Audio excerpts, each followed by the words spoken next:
I've been an SEO practitioner doing SEO for close to 20 years, I think. The hate relationship disappeared when I gave up on focusing on the color of the hats. Google is always changing, and I don't mind the change, but during major algorithmic updates, people who cannot operate their SEO business as a real company, they get hammered. Affiliates, what do? They make 100 grand a month and they go party. So when things go south, now they're depressed, they don't know what to do, they lost the entire income, they lost their business. Companies get sold and bought all the time. There are some real use cases out there, and the same can be replicated with age domains, and not just age domains, just sites that people have.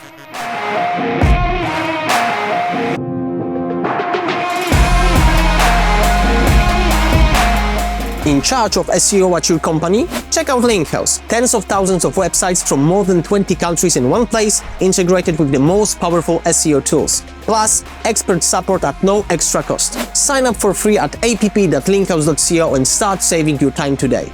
Hello everybody, welcome back to I Hate SEO by Linkhouse. Today we're talking with Alex Drew from ODYS. Welcome, Alex. Thank you for having me. Thank you so much for coming. Can you tell us a little bit about yourself? Well, there's not much to tell. In fact, some people have even kind of argued that I've stayed in the, let's say, in the background too much time. I founded ODYS. That's one of the things that I'm known for. Otherwise, I've been an SEO practitioner doing SEO for close to 20 years, I think. I got started in like 2005. Oh, wow. But I don't like to brag about it because most of the SEO related businesses I had made some money but failed eventually.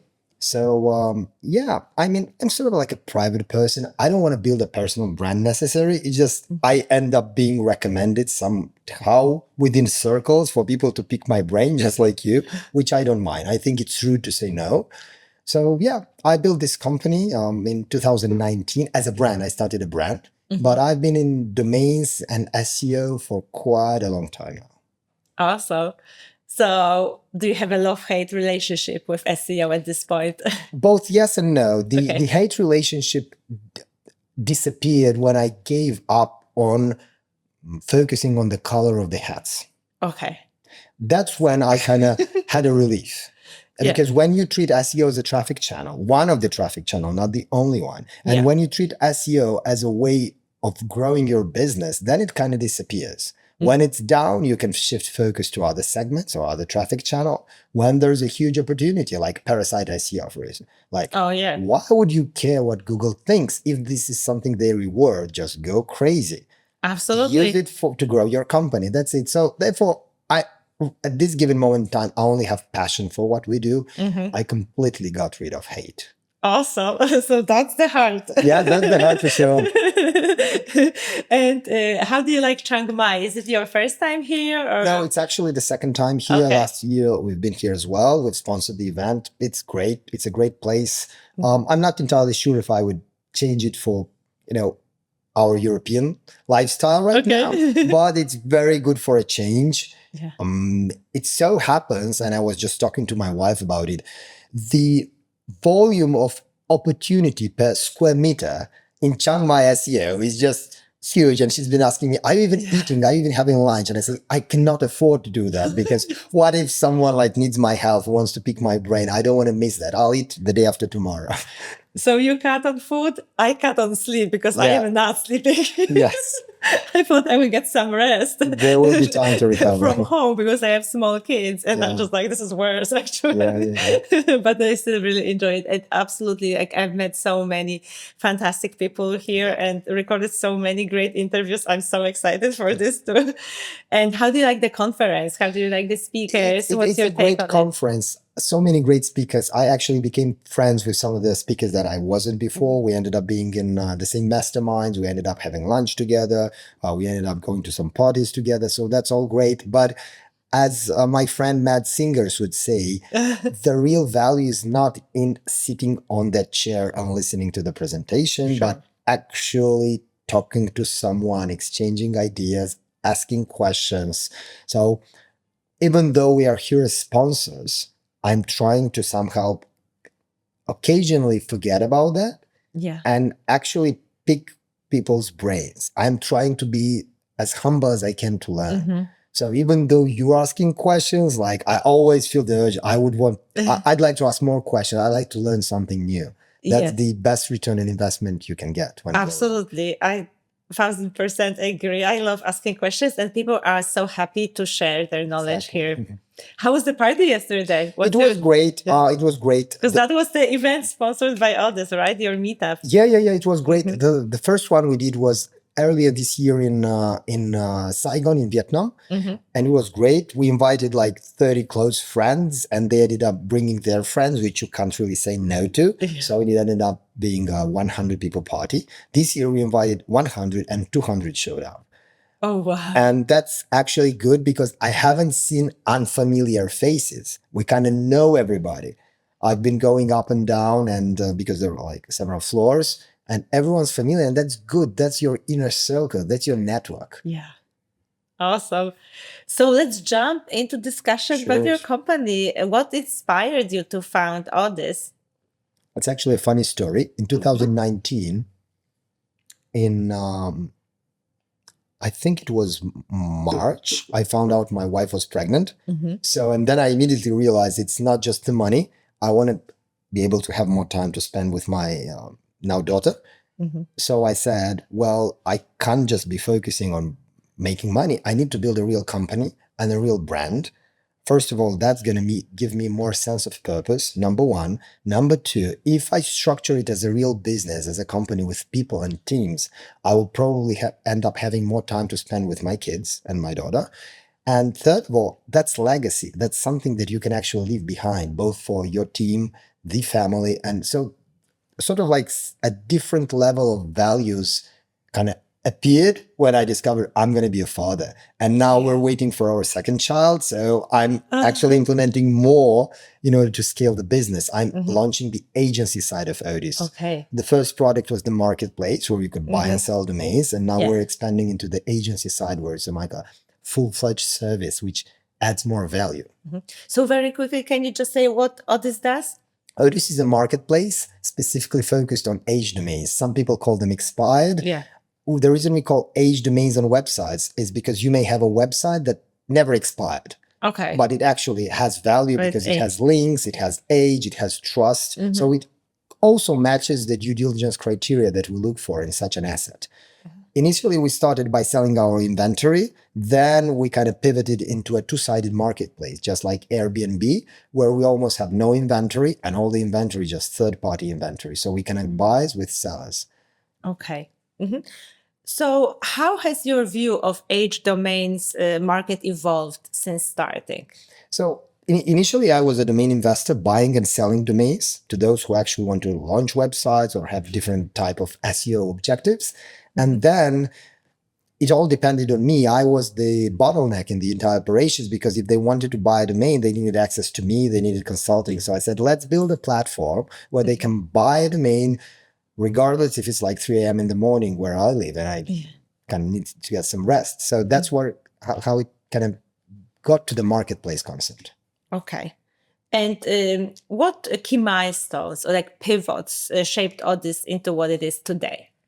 Well, we started with an inventory of like 100 domains that we owned and started selling it and buying more and selling. Then I realized that we have a big problem in the market, which we are not solving. The problem is everyone in the domaining and SEO industry has more domains than they need.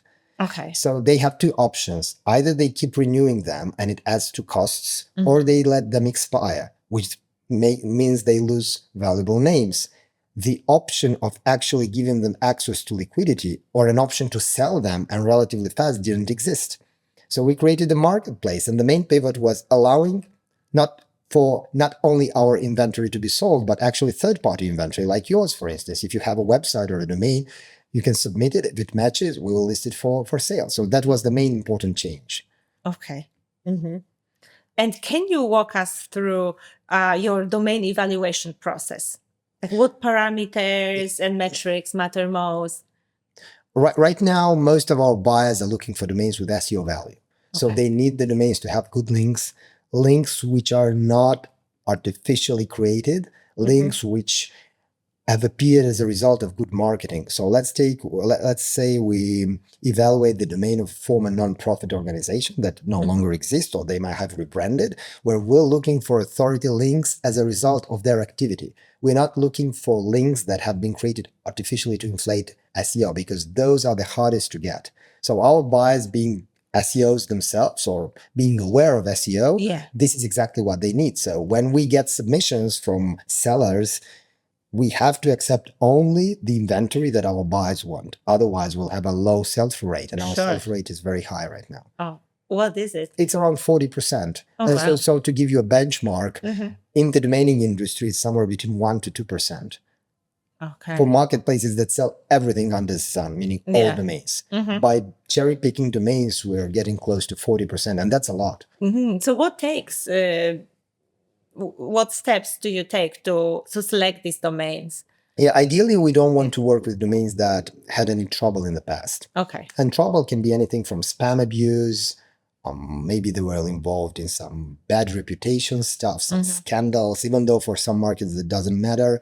We want to stay away from, excuse me, trademark issues. We want to stay away from, as said, artificially created links, because some sellers may be bad actors. They're like, I'm going to create some links and list them at ODYS. Yeah. Well, that doesn't look good. Our buyers won't trust us anymore if we allow those listings. Of course. What else? We make sure that the domains are indexed in Google. Ideally, if they have websites on, we ask the sellers to leave their websites as they are, because they may end up being valuable for the buyers.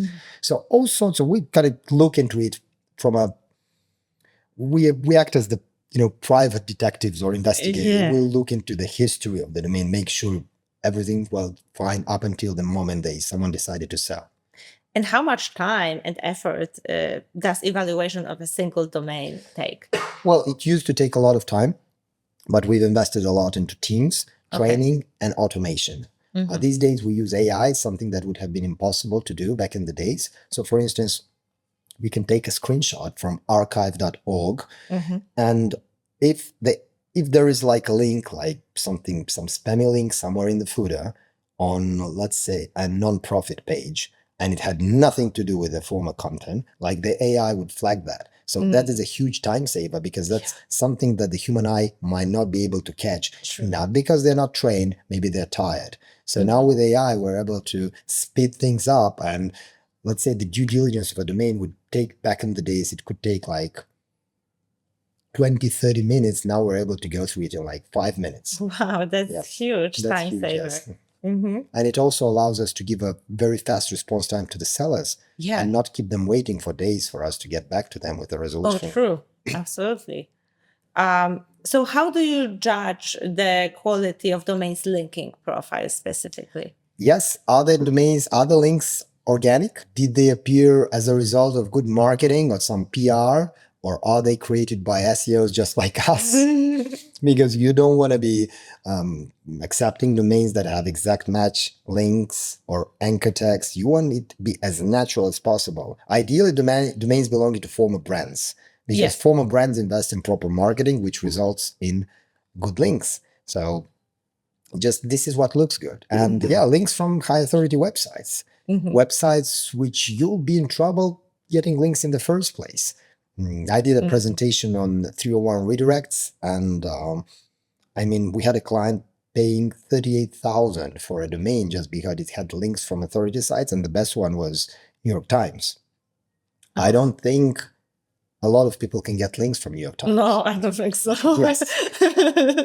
And awesome. niche relevant links because it was legal related. The domain is actually nylawyer.com, and it was redirected to a legal website of famous lawyer attorney in US. That's even harder. That's super competitive niche. Yeah, it is. And he got links from New York Times. Wow, that's really something. Yeah. So what are the automatic disqualifiers when you evaluate domains? We there are quite a few. The first one is bad keywords in the name. So we try to stay away from keywords that have like bad connotation. So I won't go into the worst ones, but let's take war. You don't want to build a site on a domain that has war in it, right? You can't build a brand on it, but even if you build it like a PBN, or even if you build it like a link asset or a satellite website, there are some keywords They might be related to certain regions that you simply don't want in there. So if it's there, the system's going to flag and it won't even check it further. Mm-hmm.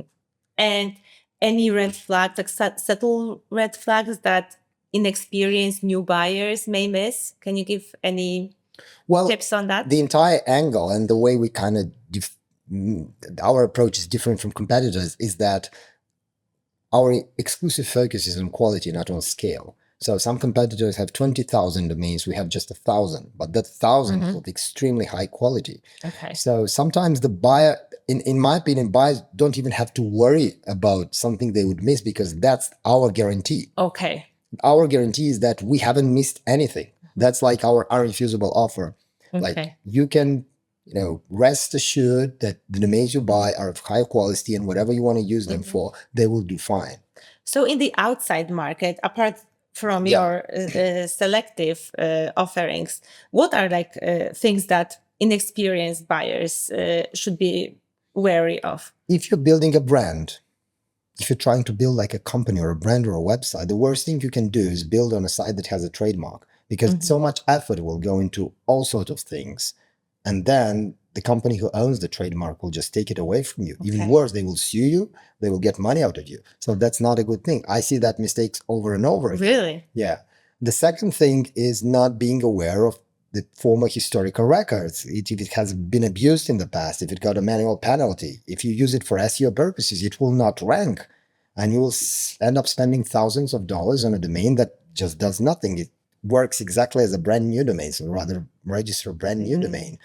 And there are all sorts of pitfalls that you have to be paying close attention to, especially if you're looking for the best price. Because usually there's a good saying, you buy cheap, you pay twice. Okay. So that should be like first qualifier. Exactly. If it's like a great deal, it probably isn't. Right? It probably isn't, yeah, that's correct.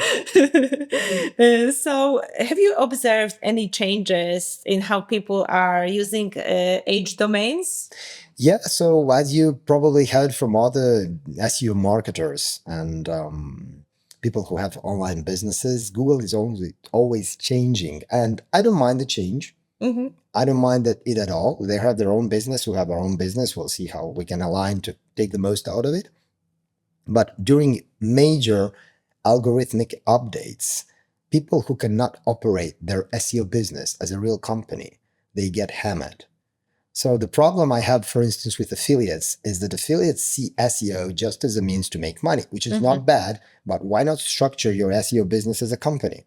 If Google changes something and your traffic goes south, well, at least have 3 to 6 months worth of salaries in your bank so you can pay employees, so you can figure things out. You need some buffer time. That is very important. Affiliates, what do? They make 100 grand a month and they go party. There is no money. So when things go south, now they're depressed. They don't know what to do. They lost the entire income. They lost their business. So during time like this, people are shifting what they do. For instance, a lot of people during the helpful content update last year in September, they moved to Facebook. They moved to Pinterest. They moved to, instead of trying to actually build a business, they moved to the next hot thing. It's the shiny object syndrome, which is not right. What if Pinterest or Facebook will change something in the algo and whatever you did doesn't work anymore? So when these things change, it obviously influences the behavior of people and the way they buy domain. But we try to segment our buyers. So we work with very big corporations, we work with smaller affiliates, we work with different types of businesses, and we try not to depend too much on one single segment, just jump from one to another, depending on whatever opportunity arises. Sure. So what industries or niches are showing the most demand for premium age domains? It used to be affiliate websites a couple of years back, and now it's shifting mostly towards the industry, towards relatively unregulated markets where certain industries are not allowed to operate. For instance, gambling in some countries, in Thailand, I think. We don't have anything in Thailand, but in Thailand, I think most gambling brands aren't allowed. So the government, through internet service providers, block those sites. Okay. And the players who actually want to search for the brand in Google cannot find the site. Well, some of our sales are actually going to these companies where they buy these domains from us or any other places, and they launch quick sites which rank, and users are able to find them. Then those sites get blocked and they need to migrate, redirect, get ranked again and again and again. It's an ongoing play. So due to the regulations and due to the fact that these are relatively unregulated markets, there is a very big, let's say, demand for our domains. So that ended up being a spike in sales for us, despite other segments going down. So where are your buyers coming from? What sectors, what industries? There's a lot going on in iGaming. Okay. Very big operations in iGaming, not because I wanted it so. I actually wanted, when I first started the marketplace, I wanted more legitimate cases. When I mean legitimate, I really wanted people to build real brands, real companies on our domains.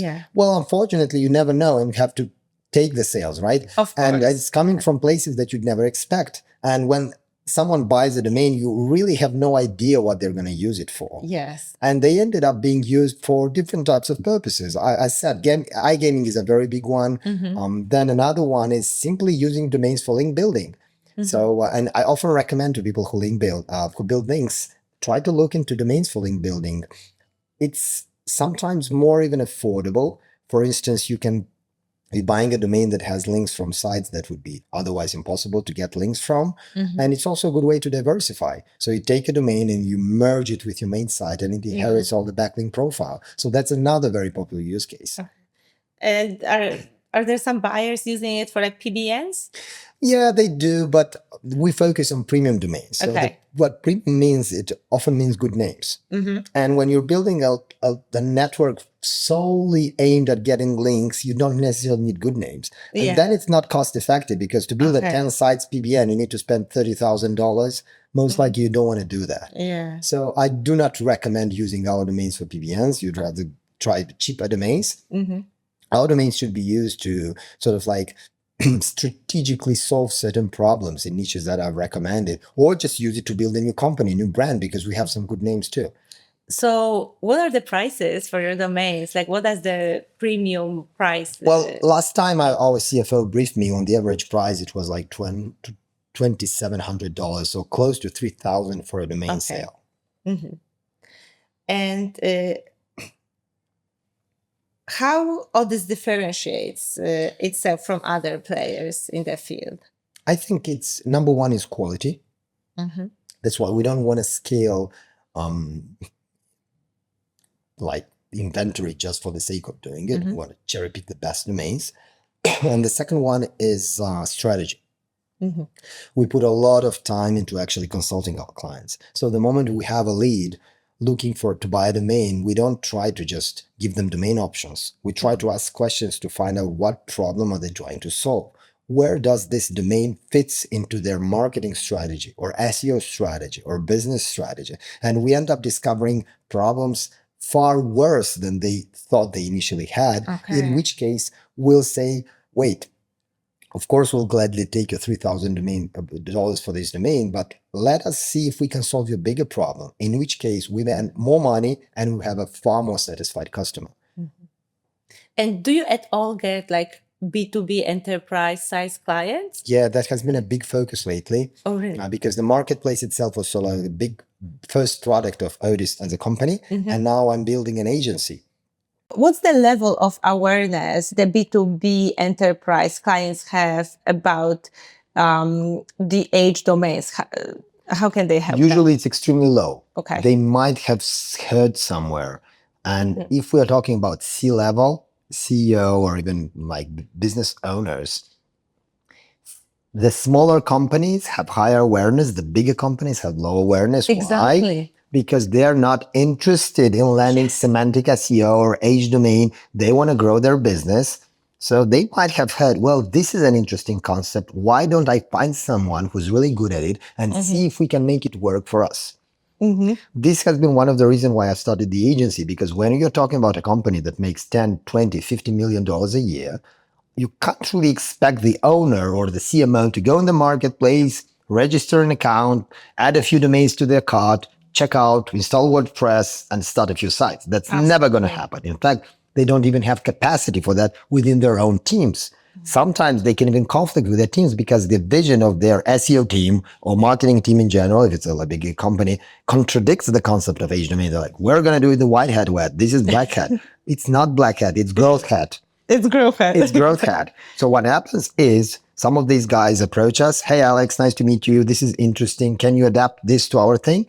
And we can't tell them to go to the marketplace and buy domains. We tell them, tell us what the problem is. Give us, let's say, a few days or a week. We'll come up with a full-fledged strategy. We'll figure out if we can even work together. And if we can, I'm going to see how we can make this work on an ongoing basis so it provides results. So level of awareness very low, but tolerance to risk very high because they know that every single bit of new information or opportunity they can get will be a competitive advantage with their competitors. So if their competitors are close-minded and do not test new things, and they can actually make or build an age domain-based strategy and deliver an extra 5% growth this year, they're going to be very happy, and they don't care about the color of the hat. Absolutely. But how do you get to these people in the first place? Because if they are high-level CEOs or as the C-suite, like they're not easy to pitch anything in front of them. Right now, like we have different strategies, but the best strategy is just to be awesome as a company or a brand. For instance, we have a lot of people who sign up as members in our marketplace. Some of them are like mid or senior level SEOs in bigger companies. So they try to sell us to their own boss. In a way. And then the boss are like, this is interesting. Let's talk.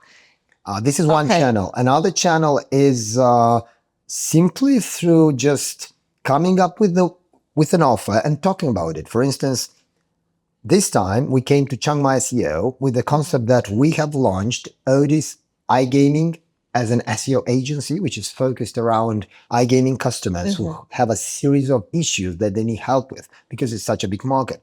And I'm not trying to pitch it to anyone specifically. I just start talking about it. All of a sudden, my inner circle starts talking about it to someone else. And somebody hears that someone is having that problem and they say, you need to talk to Alex.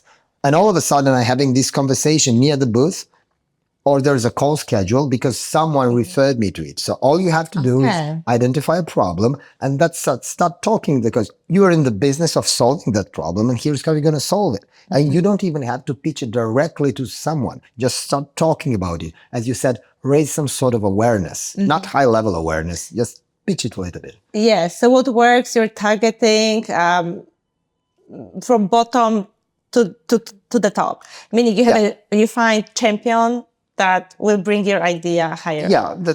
And sometimes there are some very, I'd say, curious business owners. They operate on very high level, but they don't mind going through like conferences and just keeping their eyes open and hearing things. And we have bank owners roaming around here. We have some very high level people that just don't mind testing new stuff. So they have the money. They want to fail fast. If this works, if this doesn't, great. If this works, how could they miss the opportunity? So do you go to any like niche specific conferences to pitch your ideas and educate the client? We go, but not necessarily to pitch. I'm coming, so my ticket was from Malta. I've been to Sigma, which is a very big iGaming conference in Malta.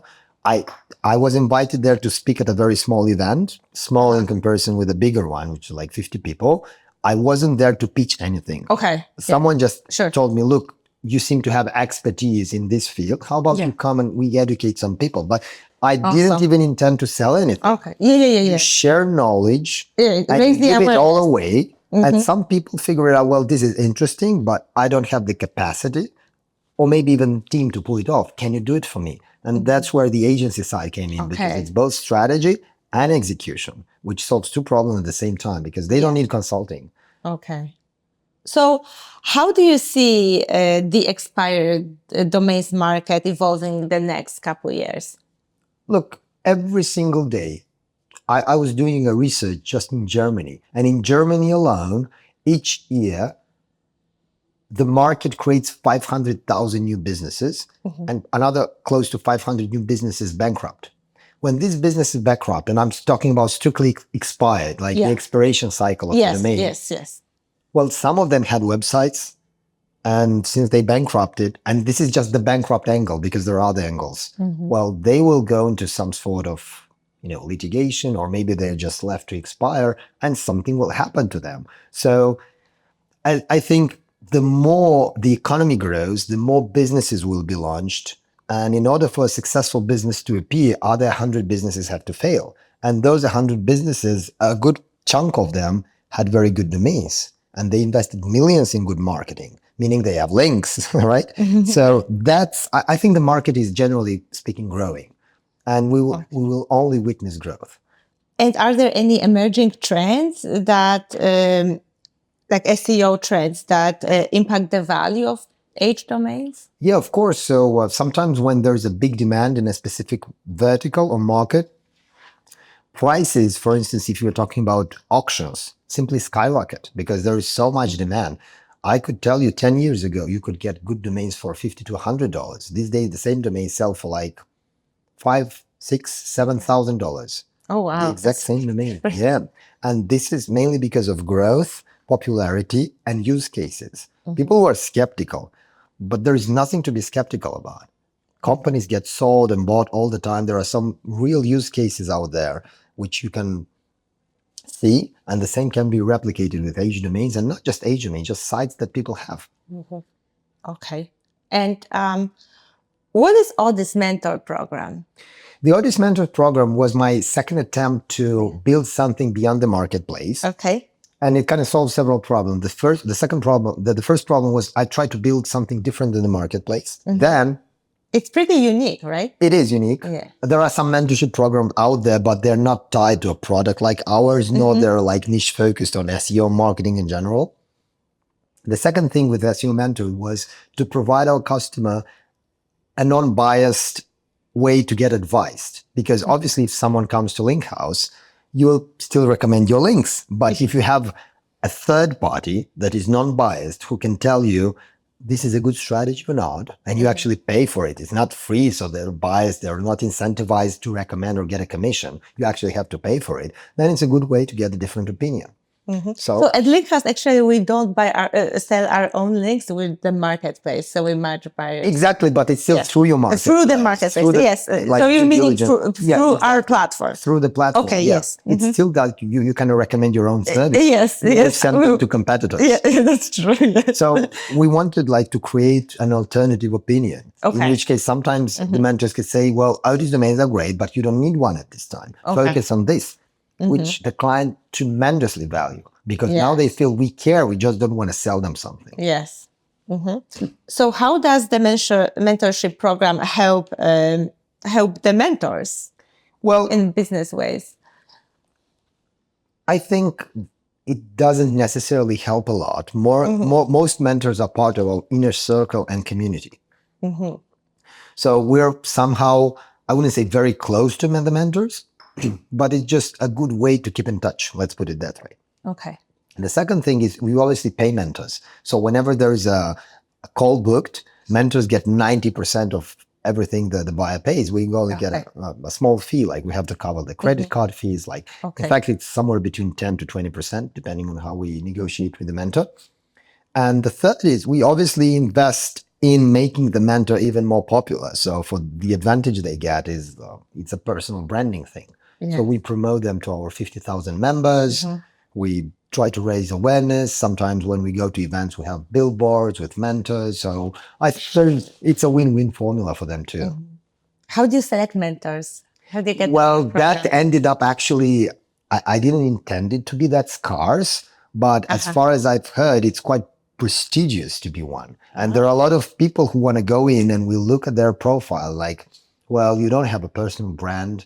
That's one. Then, or you have one, but it's very, very spammy, or you're too salesy, or everything about you online is just buy my stuff.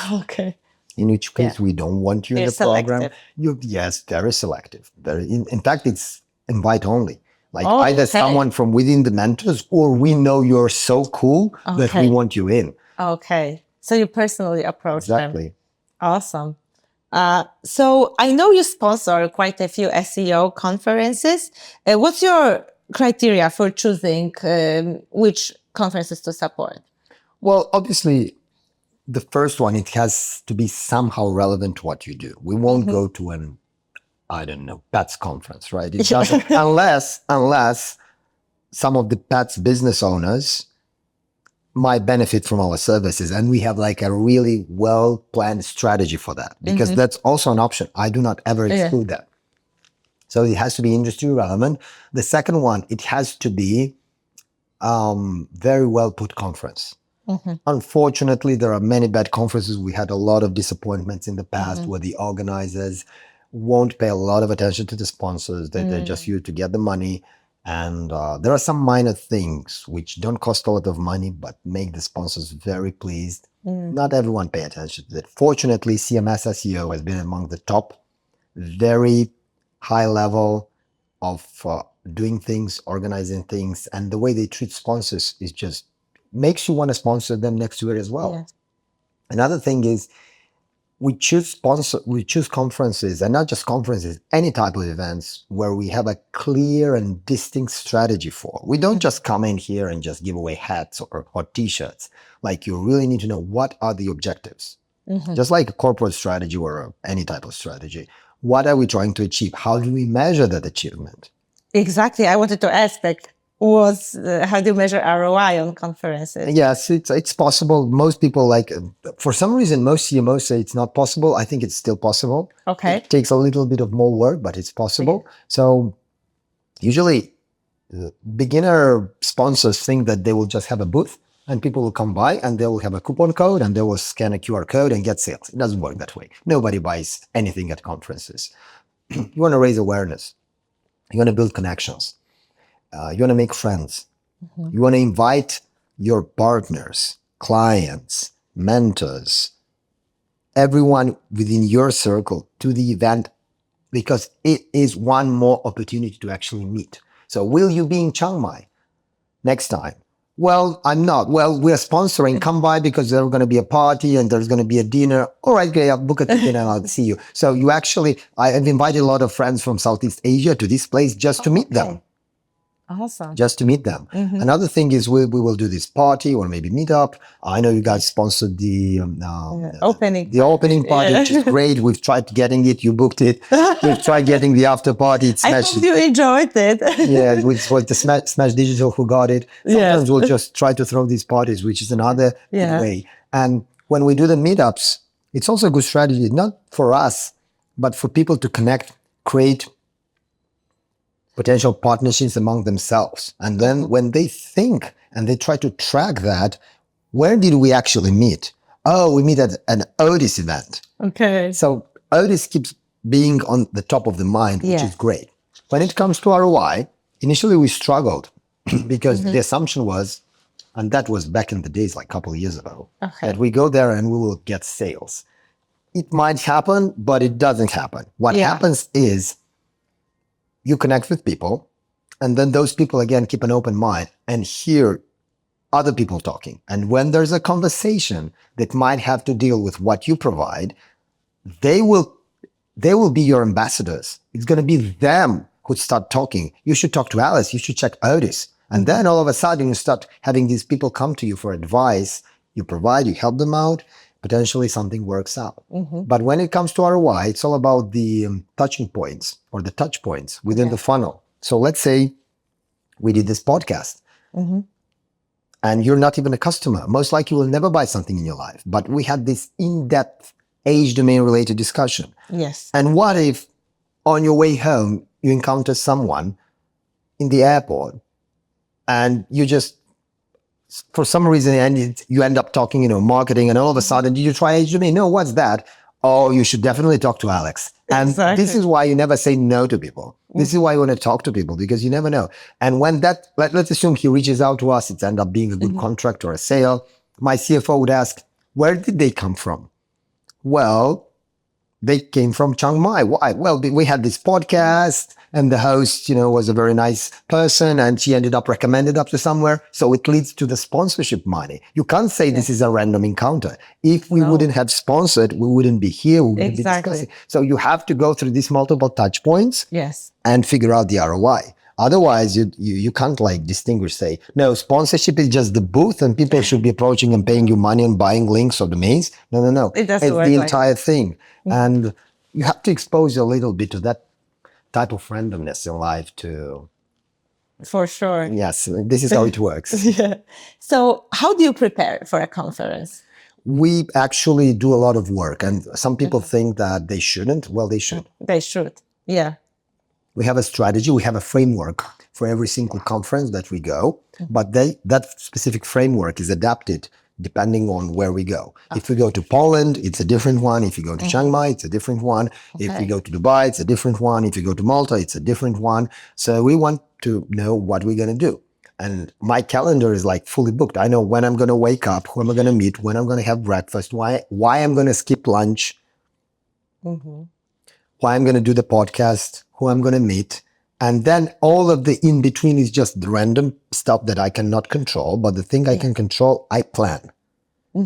Because good results comes from strategic planning. And we have a couple of things. One of the things is obviously we try to come up with a creative way to have the booth.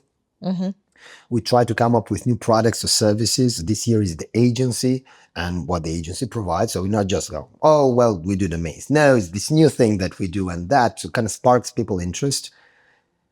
Another one is you try to create some sort of a marketing angle for your presence here. It's not just your presence, but the marketing angles. For instance, this year, the meetup, we had these limited badges. You needed one to get into the party. A limited badge would make you a lifetime member of our inner circle, and you're eligible to attend all of ODYS parties and meetups across the world for your entire life. But it's scarce, just 100 pieces. We will never make more. Oh, wow. And you have all this buzz coming in from people. So you have to be a little bit creative. Does it require effort? Yes, it does.